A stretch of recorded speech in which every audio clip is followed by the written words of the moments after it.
السلام علیکم ورحمۃ اللہ وبرکاتہ۔ الحمد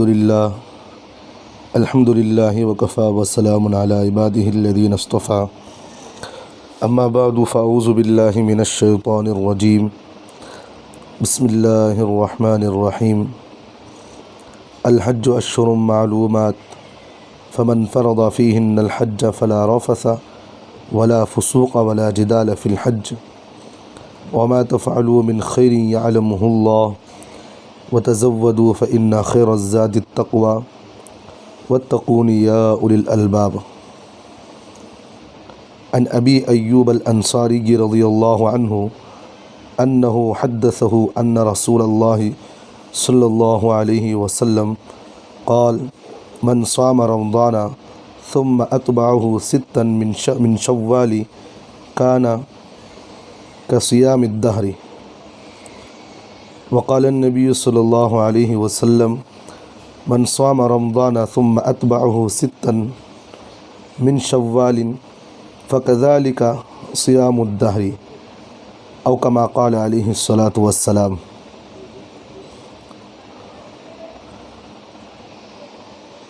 میرے محترم بزرگوں اور دوستوں، جیسا کہ میں نے 2 یا 3 دن پہلے آپ حضرات سے کہا تھا کہ انشاءاللہ ان قریب شوال کی خصوصیات اور ہمارا معاشرہ اس کے بارے میں کیا کہتا ہے، اور ہمارے معاشرے کے اندر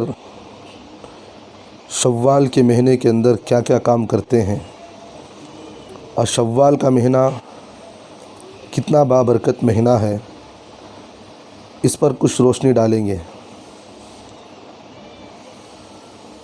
تو آج انشاءاللہ 10-15 منٹ بات کر کے ختم کر دیا جائے گا، اس لیے آپ حضرات بغور سماعت فرمائیں۔ ہر مہینے کی طرح کچھ نہ کچھ خصوصیات ہیں، کیونکہ اللہ تبارک و تعالیٰ نے ہر مہینے کے اندر کچھ نہ کچھ خصوصیتیں رکھی ہیں، جن کی بنا پر اللہ تعالیٰ نے ایک مہینے کو دوسرے مہینے سے ممتاز کیا ہے۔ یہ مہینہ شوال کا ہے۔ شوال ہجری سال کا 10واں مہینہ ہے۔ اس ماہ کی بھی بہت سے خصوصیات و فضائل ہیں۔ ان میں سے ایک اہم خصوصیت یہ ہے کہ اس کی پہلی تاریخ یعنی 1 شوال کو، شوال کی 1 تاریخ کو مسلمانوں کی 2 شرعی عیدوں میں سے پہلی عید یعنی عید الفطر کا شرف حاصل ہے۔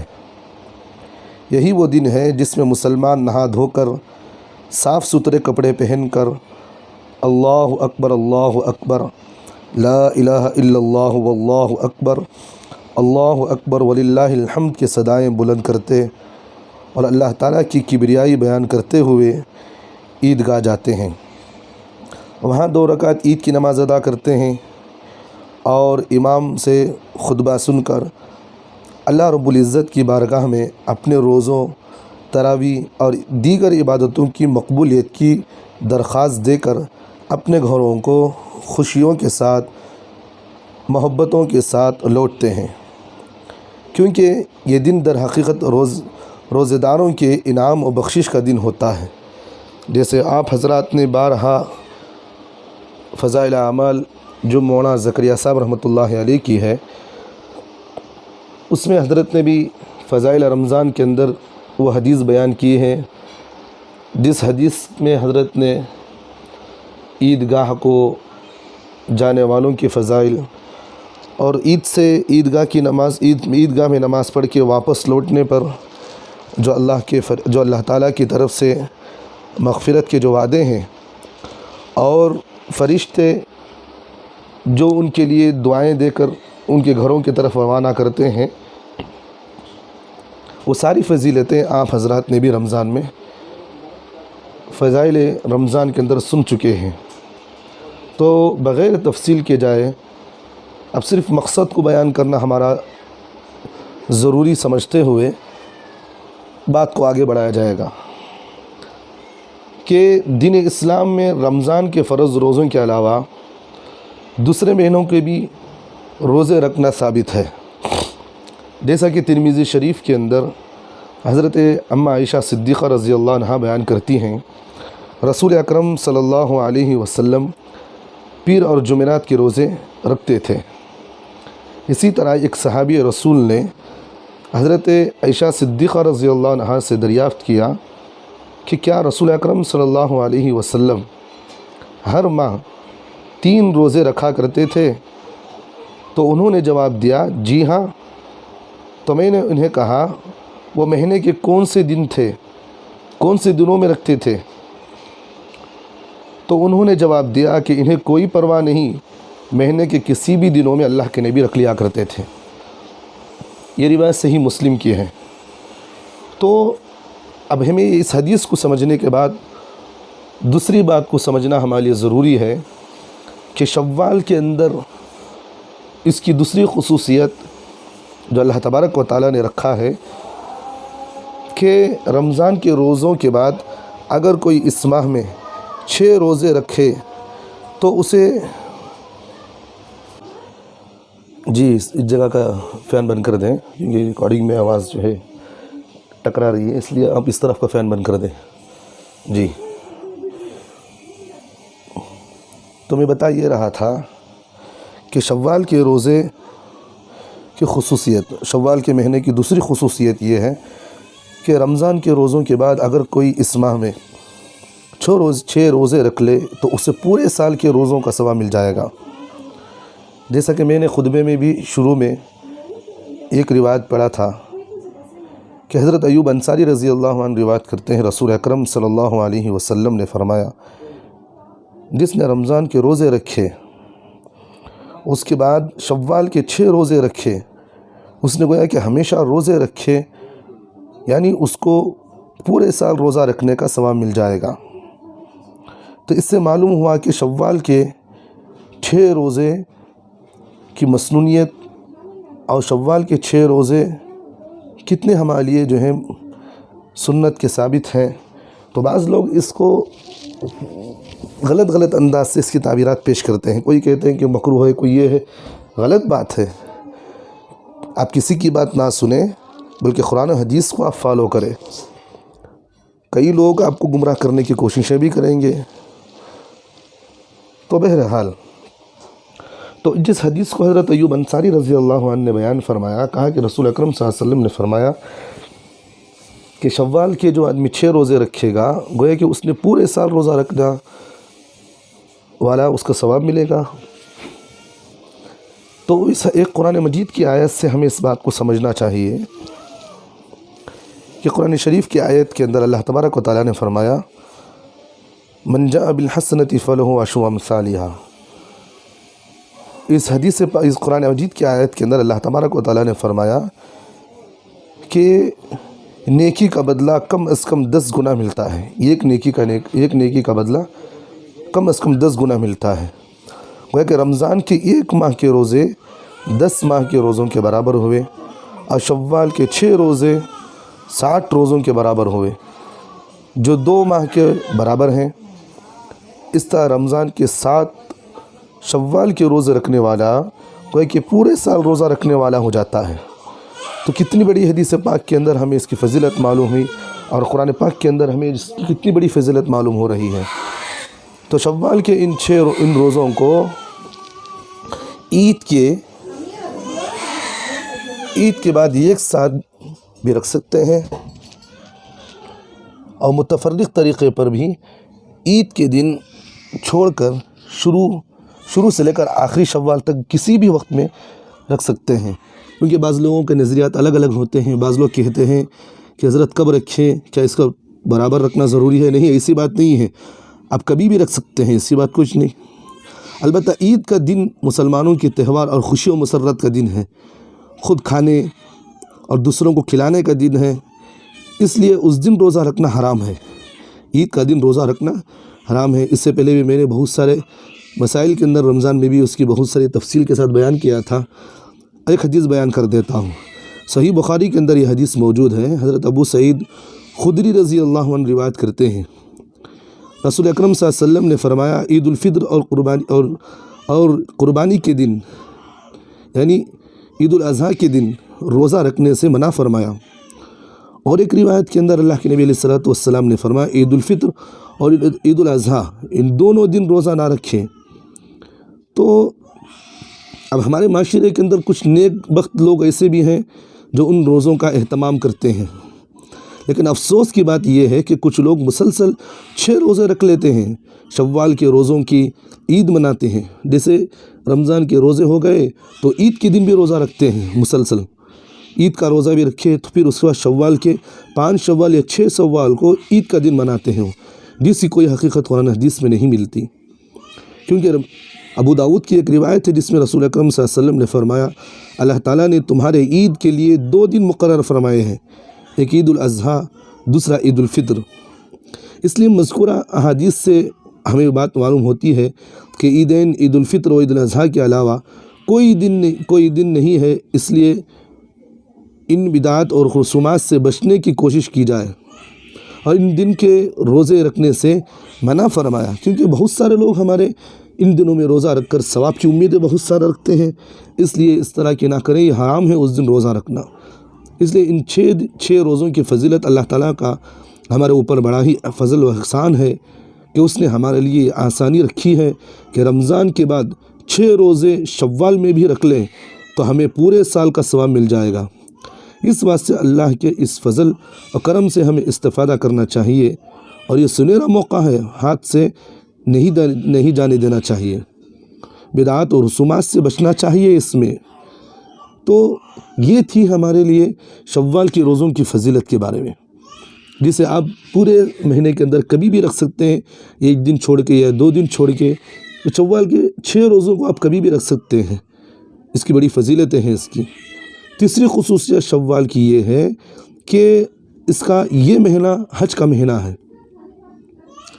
کیونکہ اللہ تبارک و تعالیٰ نے اپنے قرآن مجید کے اندر فرمایا الحج اشہر معلومات فمن فرض فیہن الحج فلا رفث ولا فسوق ولا جدال فی الحج وما تفعلوا من خیر یعلمہ اللہ وتزودوا فإن خیر الزاد التقوی واتقون یا اولی الالباب، جس میں اللہ تبارک و تعالیٰ اس آیت مبارکہ کے اندر فرماتے ہیں حج کے لیے مقررہ مہینے ہیں، اس لیے جو شخص ان میں حج لازم کر لے وہ اپنی بیوی سے میلاب نہ کرے، گناہ نہ کرے، جھگڑے لڑائی کرنے سے بچتا رہے، اور تم جو نیکی کرو گے اسے اللہ تعالیٰ اس سے باخبر ہیں، اور اپنے ساتھ زاد راہ لے لیا کرو، سب سے بہترین توشہ اللہ کا ڈر ہے، یا عقل مند مجھ سے ڈرتے رہا کر۔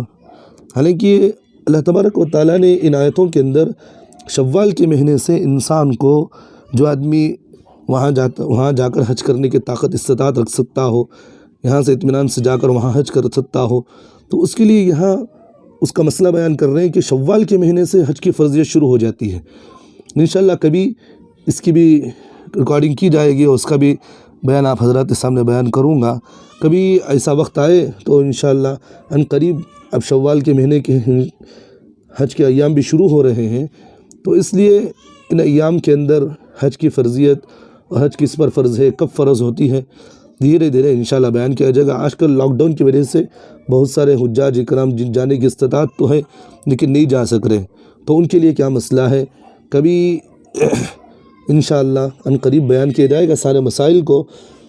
خیر، تو مفتی شفیع صاحب رحمۃ اللہ علیہ اس آیت مبارکہ کے اندر فرماتے ہیں، اس کی تفسیر کرتے ہیں کہ جاہلیت عرب سے لے کر زمانِ اسلام تک یہی مہینے مقرر رہے ہیں، یعنی شوال کا مہینہ، ذی قعدہ کا مہینہ اور ذی الحجہ کے 10 دن، جیسا کہ امام بخاری نے اپنے صحیح میں عبداللہ ابن عمر رضی اللہ عنہ سے روایت کی ہے کہ اشہر معلومات جو قرآن میں جو آیت میں نے آپ حضرات کے سامنے تلاوت کی، جس میں الحج اشہر معلومات، جس میں اشہر معلومات کا جو لفظ ہے اس سے مراد شوال، ذی قعدہ اور ذی الحجہ کے 10 دن مراد ہیں، اس میں کہ اس میں ان دنوں میں انسان پر حج فرض ہو جاتا ہے، اور کب فرض ہوگا انشاءاللہ آگے اس کا بیان کروں گا میں۔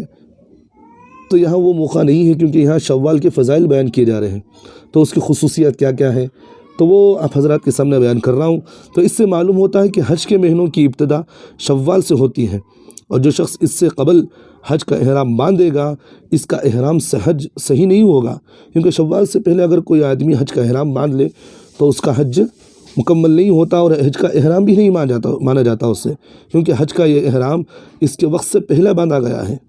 اس طور سے احرام کی حالت میں تو اس سے احتراز لازم ہے کہ آدمی اس سے احتراز کرے۔ اور چوتھی خصوصیت شوال کی، یہ سب سے اہم مسئلہ میں بیان کر رہا ہوں حضرات کے سامنے، جو بہت سارے ہمارے مسلمان اس میں بہت زیادہ ٹال مٹول کرتے ہیں، اور آج کل ہمارے معاشرے کے اندر بہت سارے وہ مسلمان جو مخصوص ایام میں اور مخصوص مہینوں کے اندر شادی بیاہ نہیں کرتے۔ جیسے شوال کا مہینہ آیا تو شادی بیاہ سارے ختم، اور سفر کا مہینہ آیا شادی بیاہ سارے ختم، ربیع الاول میں شادیاں نہیں کرتے، محرم میں شادی۔ بھئی اسلام کے اندر کوئی مہینہ ایسا نہیں ہے جس میں کوئی مہینہ ایسا نہیں ہے جس میں کوئی آدمی یہ کہہ سکے کہ اس کے اندر نحوست پائی جاتی ہے۔ کوئی اسلام کے اندر کوئی مہینہ نحوست والا نہیں ہے۔ آج ہم لوگوں نے اس کو نحوست بنا لیا ہے، کیونکہ شادی کرنا اور رخصتی کر کے دلہن کو اپنے گھر لانا مستحب ہے۔ شوال کے مہینے میں شادی کرنا اور دلہن کو اپنے گھر لانا یہ مستحب عمل ہے، اور اس کو شادی بیاہ کے لیے منحوس سمجھنا بالکل غلط اور جاہلیت کی امور میں سے ہے یہ، کہ ان مہینوں میں شادی کرنا یہ زمانے جاہلیت کی مخصوصیات میں سے تھی ہے۔ اس لیے امام نسائی رحمۃ اللہ علیہ نے حضرت ام عائشہ صدیقہ رضی اللہ عنہا سے روایت کرتے ہیں کہ مجھ سے نبی اکرم صلی اللہ علیہ وسلم نے شوال کے مہینے میں نکاح کیا اور شوال میں ہی میری رخصتی ہوئی، تو آپ صلی اللہ علیہ وسلم کی بیویوں میں کون سی بیوی رسول اکرم صلی اللہ علیہ وسلم کے نزدیک مجھ سے زیادہ پیاری ہے؟ اور حضرت ام عائشہ صدیقہ رضی اللہ عنہا اس بات کو پسند کرتی تھی کہ عورتوں کی رخصتی شوال کے مہینے میں ہو۔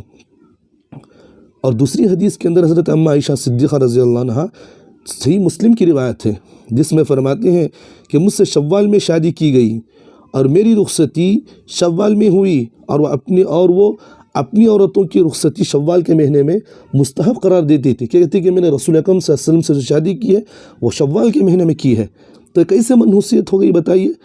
تو ترمذی اس حدیث میں امام ترمذی رحمۃ اللہ علیہ نے اس حدیث پر یعنی اوقات جن میں نکاح کرنا مستحب لکھا ہے، ایک باب باندھا ہے حضرت نے کہ کن اوقات میں نکاح کرنا مستحب ہے، ان میں حضرت امام ترمذی رحمۃ اللہ علیہ نے ایک مستقل ایک باب باندھا ہے۔ اس لیے اس حدیث سے معلوم ہوتا ہے کہ شوال کے اندر شادی بیاہ ایک مستحب عمل ہے۔ ہمارے اصحاب نے اس کے استحباب کی صراحت کی ہے اور اس کے لیے اسی حدیث سے استدلال کیا ہے۔ لہٰذا حضرت عائشہ صدیقہ رضی اللہ عنہا کی حدیث سے اس باطل عقیدے کی تردید ہو جاتی ہے کہ ماہ شوال میں شادی بیاہ ایک منحوس عمل ہے۔ مگر کتنے افسوس کی بات ہے کہ آج بھی بہت سے مسلمان دور جاہلیت کی اس عقیدے میں مبتلا ہیں اور اس ماہ میں شادی بیاہ کو برا اور منحوس سمجھتے ہیں، جو سراسر باطل ہے۔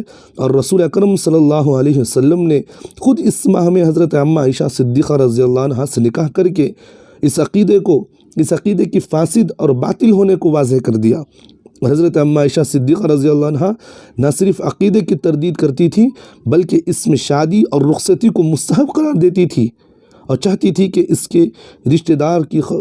کے رشتہ داروں کی خواتین کی شادی اسی ماہ میں ہو، تاکہ اس عقیدے کا نام و نشان مٹ جائے اور لوگوں کو ان کے بطلان کے بارے میں یقین کامل ہو جائے۔ تو اس لیے میرے محترم بزرگوں دوستوں، تو شادی کو شوال کے مہینے میں کرنا یہ منحوس نہ سمجھے۔ آج ہمارے ذہن منحوس ہو گئے ہیں، جس کی وجہ سے ہم دین کی چیزوں کو منحوسیت سمجھتے ہیں۔ تو بہرحال میں اس کی تفصیل میں جانا مناسب نہیں سمجھتا۔ تو شوال کی 5ویں خصوصیت، آخری بات کر کے ختم کر دیں گے کہ شوال کی 5ویں خصوصیت کیا ہے کہ رسول اکرم صلی اللہ علیہ وسلم نے ایک سال رمضان کی آخری عشرے میں اعتکاف نہیں کیا، شوال میں اس کی قضا کی۔ اور حضرت عمہ عائشہ صدیقہ رضی اللہ عنہا فرماتی ہیں کہ نبی اکرم صلی اللہ علیہ وسلم جب اعتکاف کا ارادہ فرماتے تو فجر کی نماز پڑھ کر اپنے معتکف میں داخل ہوتے۔ چنانچہ آپ نے رمضان کے آخری عشرے میں اعتکاف کا ارادہ کیا اور خیمہ لگانے کا حکم دیا، چنانچہ خیمہ لگا دیا گیا۔ پھر حضرت عمہ عائشہ صدیقہ رضی اللہ عنہا نے اپنے لیے خیمہ لگانے کا حکم دیا تو ان کے لیے بھی خیمہ لگا دیا گیا۔ پھر حضرت حفصہ نے دیکھا تو انہوں نے بھی حکم دیا کہ میرے لیے بھی خیمہ لگا دیا جائے۔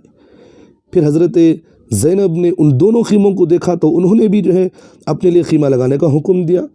جب رسول اکرم صلی اللہ علیہ وسلم نے دیکھا تو فرمایا کیا انہوں نے خیر کا ارادہ کیا ہے؟ پھر آپ نے اعتکاف اس ماہ میں نہیں کیا۔ اللہ کے نبی علیہ الصلوۃ والسلام نے ایک مہینہ رمضان کے مہینے میں اعتکاف نہیں کیے ہیں، لیکن اس کی قضا اس کی قضا اللہ کے نبی علیہ الصلوۃ والسلام نے شوال کے مہینے میں کی ہے۔ تو حدیث کے اندر اسی بات کا اشارہ ہے کہ ان خیموں کو اللہ کے نبی نے اکھاڑنے کا حکم دیا کہ نکال دیا کرو ان خیموں کو، اور اس کے بدلے اللہ کے نبی نے شوال کے 10 دن میں اعتکاف فرمایا۔ اور یہ حدیث صحیح ابن ماجہ کے اندر موجود ہے، حدیث آپ دیکھ سکتے ہیں وہاں پر۔ تو عرض یہ ہے کہ میرے بھائیوں، شوال کا مہینہ بڑی اہمیت کا حامل ہے، یہ مسرت اور شادمانی کا مہینہ ہے۔ اللہ تعالی ہم سب کو زندگی کی قیمتی لمحات کو غنیمت جان کر ان لمحات سے زیادہ توشے آخرت تیار کرنے کے توفیق عطا فرمائے، اور صحیح معنوں میں قرآن حدیث کی فہم اللہ ہم تمام کو نصیب فرمائے۔ اللہ تعالی ہم تمام کو دونوں جہاں میں خیر و عافیت کے فیصلے فرمائے۔ وآخر دعوانا الحمدللہ رب العالمین۔ السلام علیکم ورحمۃ اللہ وبرکاتہ۔ بھائی اس مائک کو نکال دیا، فوراً نکال دیا کریں۔